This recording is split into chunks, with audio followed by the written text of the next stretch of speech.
Samahan nyo kaming mag four-wheeling. Nandito kami sa swampy na lugar.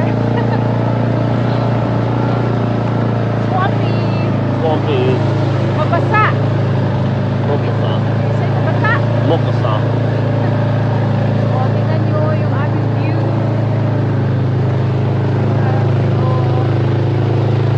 Tingnan nyo yung tubig. Grabe. Oh, ayan. Nakabota kami kasi nga malalim na tubig. Yan yung view namin. Look at the view. Ganda. Ang lalaki ng mga lamok dito sa Alaska. Ayan, oh, grabe sa kasahat ng aking asawa. Ang lalaki.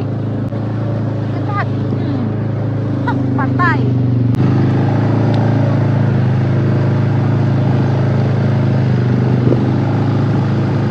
Tatawid kami sa swamp na to. Ayan. Woo! It's gonna stand up. Okay. So we can see.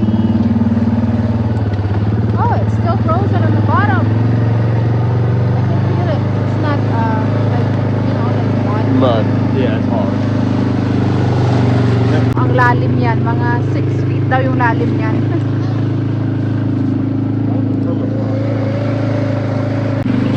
So, may snow pa dito sa area na to kasi malilim yung lugar na to dahil sa mga punong kahoy. Ayan, oh, kita nyo may mga puti-puti pa. Puro kakahoyan itong aming dinadaanan, di ba? Puro kahoy. Sobrang dami ng kahoy dito. Saan-saan kang nagsusuong. Sobrang bumpy. Ayan. Yan, dahil sa four-wheeler kahit saan ka lang pwede kang dalhin.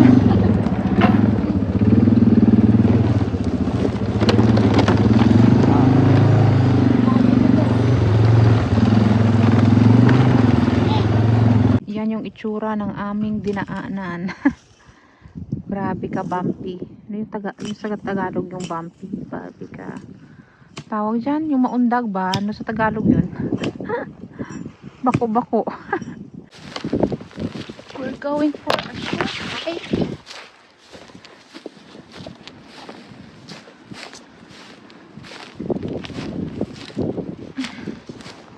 Yun na yung asawa ko. Husband is ahead of me already. Yun na. Akyat kami dyan sa taas.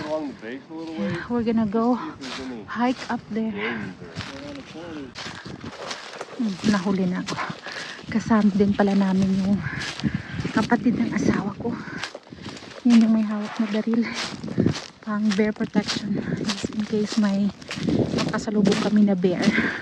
Kasi alam niyo ba, maraming bear dito sa Alaska. Ay, grabe. Suot. Kung saan-saan ang susuot. So, ito yung dahilan kung bakit nasusuot kami ng mud boots or water boots. Kasi swamp dito, matubig. Tignan nyo dito guys, oh. Merong wild sage dito sa Alaska. Wild sage na herb. Ang bango. Magko-collect ako nito pagbalik namin pa uwi. Ayan o, ang dami. Okay, let's climb up.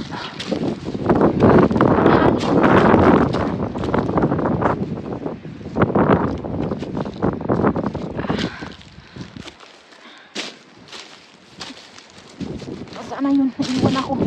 Baka may baby dito. At the top. I'm here at the top. So, dyan kami nang galing. Oh, ayun na yung dalawang magkapatid. Akala ko nawala na sila. Or nawala na ako. Oh, ang ganda ng weather ngayong linggo. Today is Sunday, April 27. Tell them what you found. What you find then? Oh, bahay or bahay ng porcupine na hayop. Yun yung kanilang poop. At yan yung kanilang butas. Oh, it's deep. I wonder if there's like tunnels down there, like different chambers. There is There. porcupine na hayop. Tapos may butas din dito na isa pa. Wow! Look at the view here! Oh, we can see the range, the Alaska range. Look! It's a beautiful day. Wow! Beautiful. Babe, look! Guwapo! That's me daw. Isa sa paborito kong wildflower dito sa Alaska, wild crocus. Tumutubo lang ito sa spring.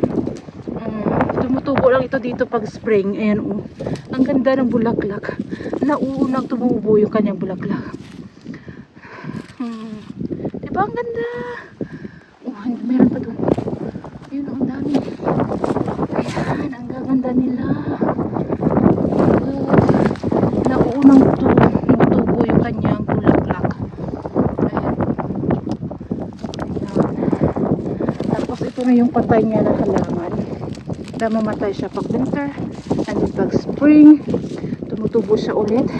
Yun yung bulaklak niya, and then mayroon pang umuusbong na iba. Ang ganda dito, presko ng hangin. Sobrang nakaka-relax. The best talaga yung summer dito sa Alaska. Diba?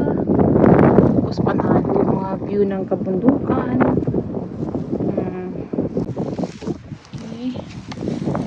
Babalik na kami sa ating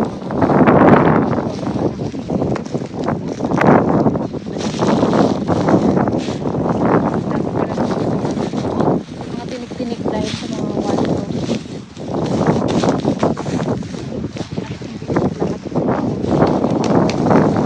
Ngayon, balahibo ng patay na ibon.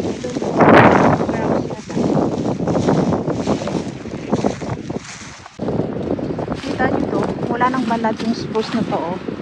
Yan yung pinakakahoy niya sa loob. Tapos ito yung balat niya.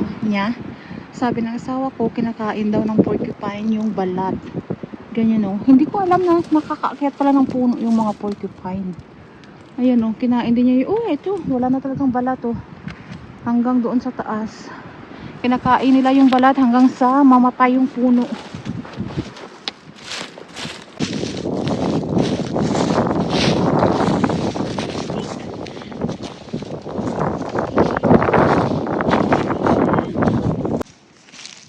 Ito na, manguha muna ako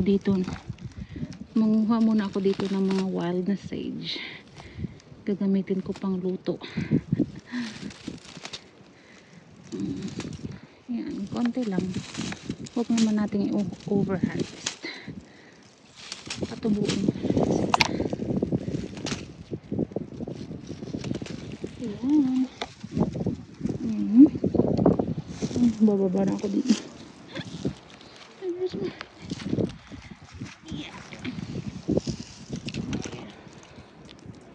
And I'll get a few also.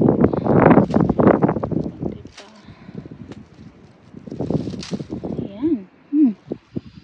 Sobrang bango. Alright, baba na tayo. Baba.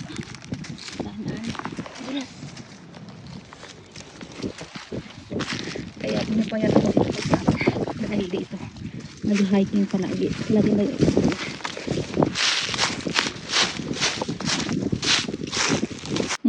Dito ko lang ilagay sa aking bulsa ng aking bag. Bush. Ang daming mga bush. Bush.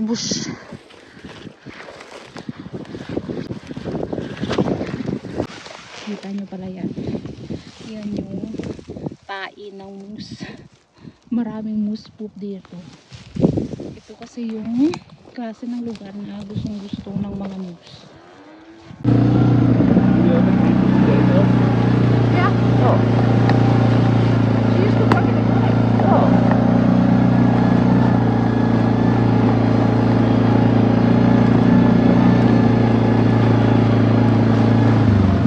Right, go swing there. Oh, no.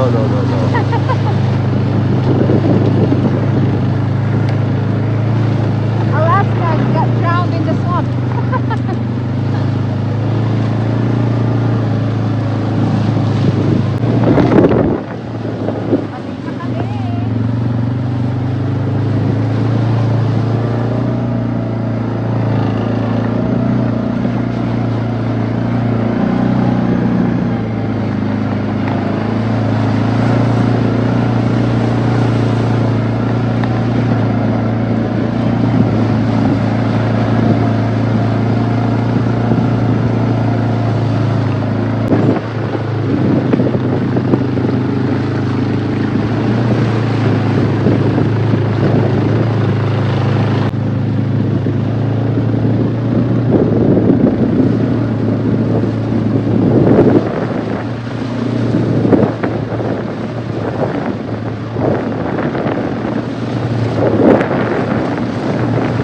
Vascular right?